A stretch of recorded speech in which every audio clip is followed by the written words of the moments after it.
Cela ne serait pas juste envers le mandat que vous m'avez confié.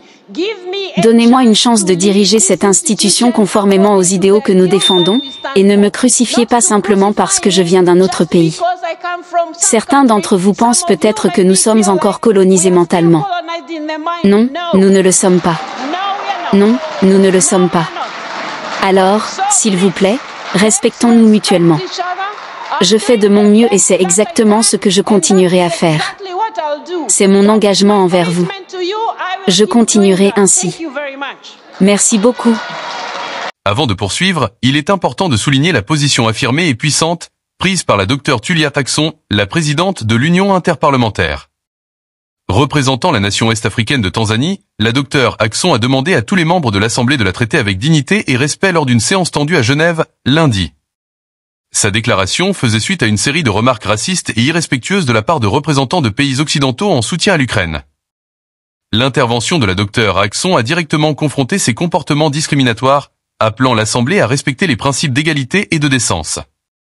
Écoutons maintenant son message audacieux et inébranlable adressé à ceux qui ont choisi de remettre en question son autorité et ses valeurs.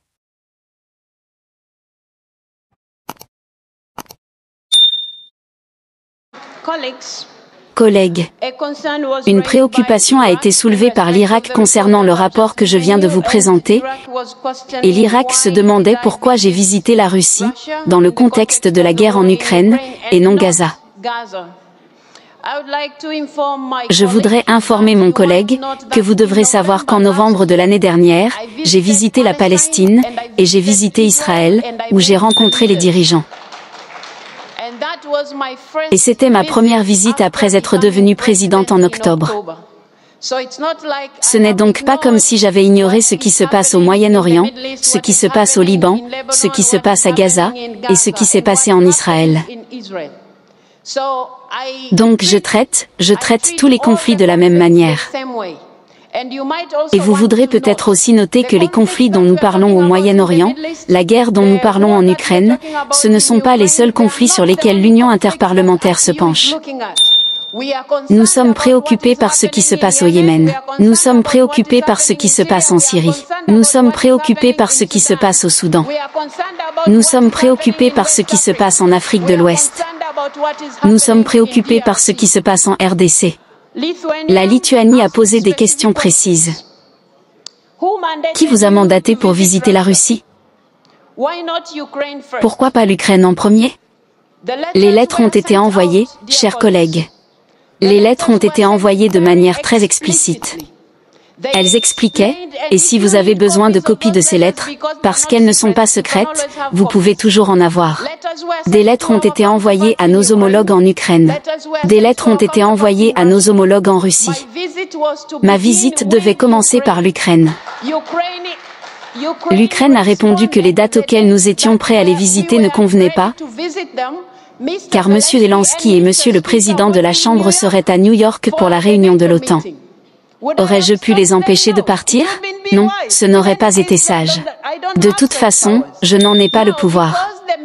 Et comme la réunion des BRICS se tenait, devais-je annuler ma visite en Russie parce que l'Ukraine n'était pas prête à me recevoir pour des raisons de temps?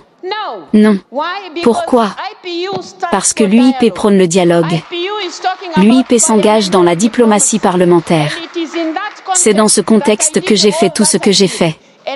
Et je pensais qu'on me donnerait un peu de crédit pour tous les efforts que j'ai faits, et qu'on ne me crucifierait pas pour des choses que je n'ai pas faites. Vous demandez ici, qui m'a mandaté? Qui a mandaté l'ancien président, issu du groupe des 12+ pour visiter Kiev? Qui l'a mandaté? S'il vous plaît, je pense que nous devons en arriver à un point où je me suis expliqué plusieurs fois devant les 12+, et à tous ceux qui se souciaient de comprendre. Si vous avez l'impression que je suis allé en Russie, sans passer par l'Ukraine en premier, je vous ai dit plusieurs fois que des lettres ont été envoyées. Je n'aurais pas annulé ma visite en Russie, parce que je ne pouvais pas me rendre en Ukraine. Vous ne m'avez pas posé de questions similaires quand j'ai visité Israël, n'est-ce pas? Vous ne m'avez pas posé de questions similaires quand j'ai visité la Palestine, n'est-ce pas? Vous ne me poserez pas de questions similaires quand je visiterai le Soudan. Vous ne me poserez pas de questions similaires quand je visiterai d'autres endroits. Je pense, chers collègues, qu'il faut faire confiance. Vous avez élu une présidente qui est censée accomplir son mandat. Vous avez élu une présidente qui est censée remplir son mandat. Et je pense que vous me traitez de manière injustifiée, ce qui n'est juste pour personne. Les questions que vous avez soulevées, j'y ai répondu au mieux de mes connaissances et du mieux de mon objectivité dans toute cette affaire. Et vous devez savoir que je n'aurais pas demandé à rencontrer M. Poutine si ce n'était pour l'Ukraine. Mon engagement à le faire. Et ce n'est pas le premier endroit que je visite. Pourquoi semble-t-il que j'ai l'impression d'avoir rencontré cette personne et que la présidente de l'Union interparlementaire soit soudain devenue un monstre? S'il vous plaît, traitez-moi avec dignité, de la même manière que je vous traite avec dignité.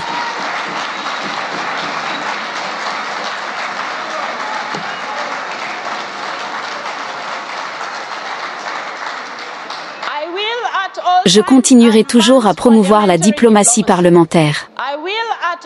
Je respecterai toujours les idéaux de l'UIP. Mais je vous demande, membres, d'accepter aussi que je ne suis pas Dieu, je ne suis pas un ange, je suis seulement humaine.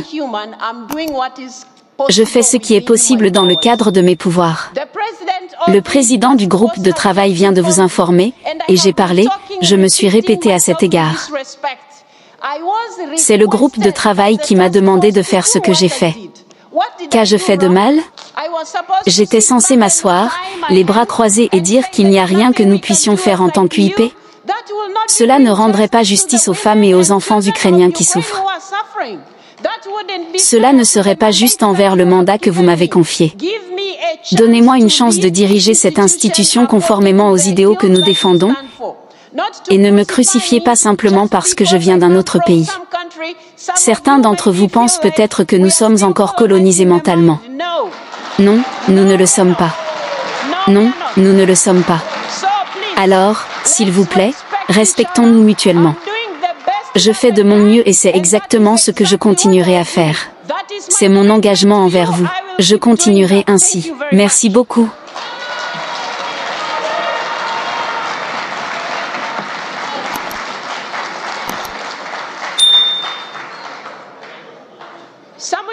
Certaines questions ont été soulevées ici, très spécifiquement demandant que je dise que quelqu'un voulait un rapport complet. Je n'ai pas enregistré la réunion, donc je n'ai pas ce rapport. Deuxièmement, les résolutions ont-elles été partagées? Elles ont été partagées à plusieurs reprises, et j'ai aussi mentionné les enfants enlevés qui sont en Russie. C'est une question importante pour l'UIP. Nous avons travaillé avec le groupe de travail et nous continuerons à le faire pour que les enfants soient rendus à l'Ukraine. Vous avez parlé de demandes écrites. J'ai répondu à chaque demande qui m'est parvenue. Le bon côté, c'est que lorsqu'elles arrivent, elles vont aussi au secrétaire général. Il n'y a aucun secret à ce sujet. Si quelqu'un veut plus d'informations, nous avons un dossier complet de toutes les communications. D'autre part, on m'a demandé ici. Le Danemark m'a demandé pourquoi j'ai visité la Russie alors que je n'avais pas visité l'Ukraine. J'ai déjà expliqué ce qui s'est réellement passé. Je crois, chers collègues, cette explication devrait clore cette question, afin que vous me laissiez diriger l'institution que vous m'avez confiée. Cela dit, chers collègues, cela dit, comme je l'ai dit, nous sommes très en retard dans le temps. Et nous allons maintenant passer à la deuxième partie du point 4. Alors, collègues, nous passons maintenant au point B de l'ordre du jour.